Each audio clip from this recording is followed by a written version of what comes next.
ఎలా ఉంది? అరే అర్జున్, ఏం చేస్తావు? అమ్మా నేను వెళ్ళాలి. ఎక్కడికి రా వెళ్ళేది? నీకు భయం లేకపోవచ్చు, కానీ అమ్మా నాన్న గురించి ఆలోచించాలి కదా.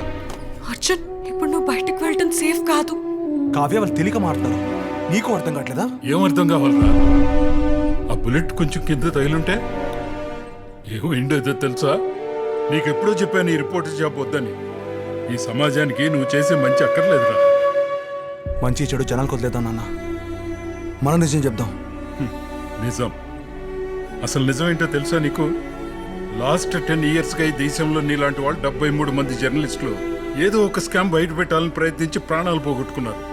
ఒక్క కేసు కూడా సాల్వ్ అవ్వలేదు. ఏ ఒక్కడికి శిక్ష పడలేదురా. ఆ జర్నలిస్టుల పేర్లు ఎవరికీ గుర్తులేవు. ఇదే ఇక్కడ నిజం. అందుకేరా నీకేదో అవుతుందని భయం.